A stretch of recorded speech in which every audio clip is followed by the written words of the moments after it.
Мені здається, що за ці вже 6-й рік, як триває російська збройна агресія, ми мали би нарешті зрозуміти, що таке прагматизм.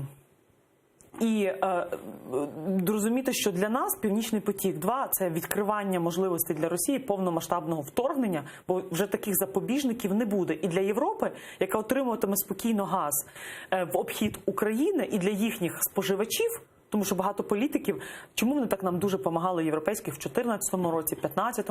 Тому що вони розуміли, що якщо в них не буде газу, їхні виборці будуть питати. Тому вони теж були включені не тільки через безпековий, але так само і через питання енергетичної забезпеченості газом їхніх споживачів.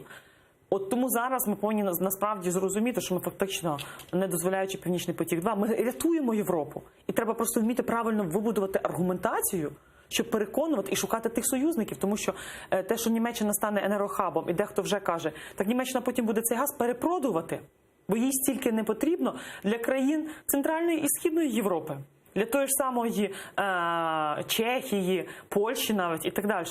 І ми навіть чуємо таку різну інформацію, що Північний потік-2 – це не експорт газу, це експорт корупції. Тому що деякі величезні компанії Німеччини, які там автомобільна промисловість, вони вже отримали таку, знаєте, негласну обіцянку, що вони отримують там на 30% нижче газ і так далі. Це здешевлення їхньої продукції. От вони лобіюють свої інтереси. І для них інтереси понад усе. От я хотіла, щоб ми нарешті наші інтереси, особливо в умовах агресії, ставили понад усе і пояснювали нашим партнерам, так вибудовували співпрацю. І тут мала би діяти парламентська дипломатія, різні візити.